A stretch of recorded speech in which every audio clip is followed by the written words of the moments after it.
Support for the Leadoff on WGLT and WGLT.org comes from the Central Illinois Regional Airport, where travelers are one stop away from world destinations. Connections on Delta Airlines to Atlanta are available daily. Close, convenient, CIRA. More at CIRA.com. District 87 enters the chat as the city of Bloomington considers tax breaks for downtown development. That's one of the things you need to know to start your day for Friday, June 14th. I'm Eric Stock, and this is WGLT's The Leadoff. Now let's lead off with McLean County registering its highest recycling rate ever last year.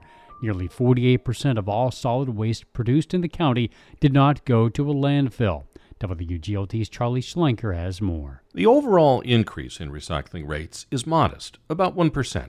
Ecology Action Center Director Michael Brown says the 5-year trend is more encouraging.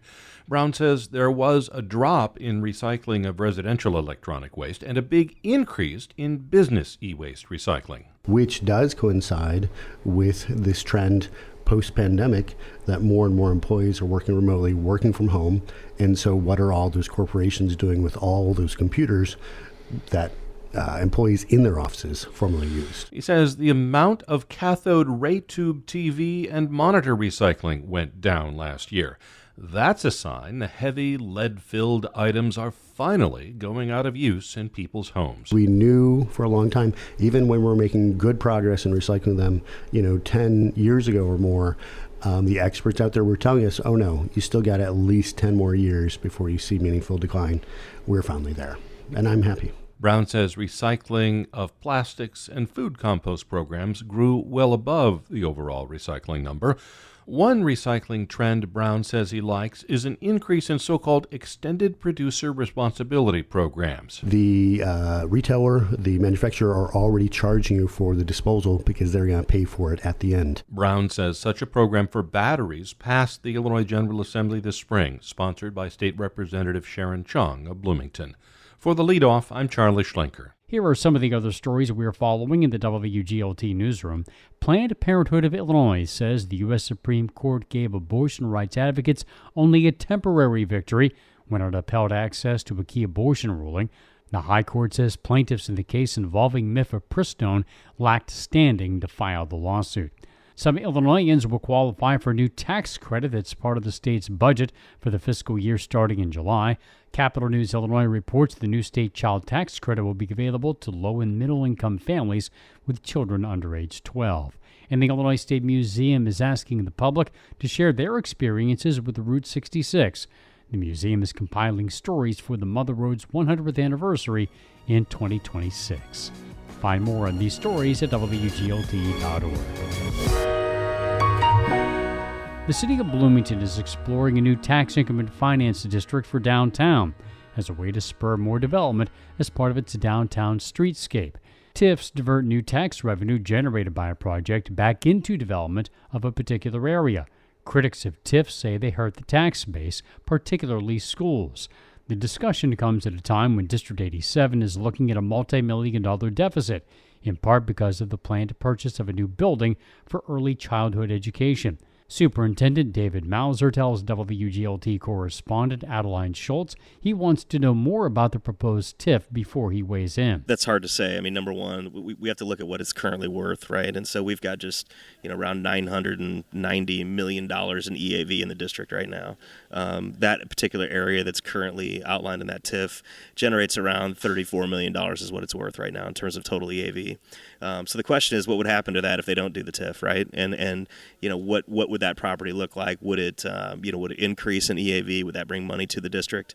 What's that going to look like long term? And so the discussions we're concerned right now with, I say, really have to do with number one, TIFs in general, you want to make sure that schools are kept whole. So you think about residents, like residential. Are we going to have new students, an influx of new students in this space? And I don't think the current TIF looks like that's probably going to be a priority for them, and it doesn't look like that's probably going to be something that's going to happen. But at the same time, it's a concern we have.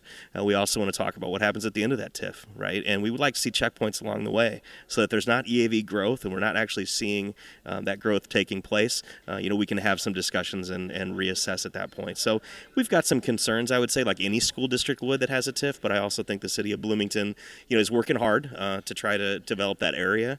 And all I want to do is be informed along the way and make sure that we represent our folks well. You mentioned that you're in conversations with members of the city government. Can you talk a little bit about how that's going?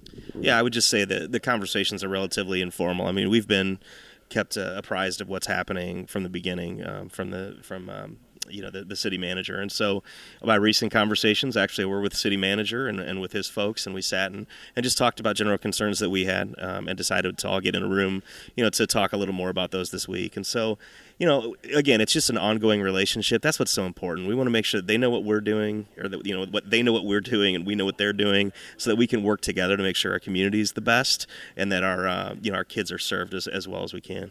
School districts across the country have been getting COVID relief funding for the last several years to help in various ways, including overcoming student learning and mental health challenges. How is the district preparing for that money to run out? Yeah, that's a big concern. I mean, we were able to fill some positions. We created a family facilitator program. We created instructional coaching programs. We did talk about and deal with and provide mental health support to our students. And so that's a concern for a lot of schools. I mean, certainly D87 saw money, so did Uni5 and others around us, right? That's going to dry up. So we've had to be thinking about that long term. What works, what doesn't work in terms of student achievement, and what programs and what kind of positions we have in place that are doing the most good for our kids. What I will say is, like any school district, we're going to be looking at revenue streams. How can we make sure we maximize things like school security and safety, student achievement, mental health, and those sorts of things. Those are all things that are very important. And unfortunately, when money's cut, we have to figure out how to to be the most efficient that we can. It's going to be a challenge, no doubt. Will those positions and new programs that were funded with that money continue after it dries up? That is certainly our hope. We believe we're going to be able to continue to do that based on our financial forecasting that we've done and through the attrition that we may have over the next few years when we take a look at retirements and things that may happen within our district. So we do feel like we're going to be able to maintain a lot of these programs. That was District 87 Superintendent David Mauser speaking with WGLT's Adeline Schultz. Before we let you go, comic Pete Davidson brings his prehab tour to Bloomington tonight with 2 shows at the Bloomington Center for the Performing Arts. That's it for today. I'm Eric Stock. You can subscribe to the Leadoff on the NPR app or wherever you get your podcasts.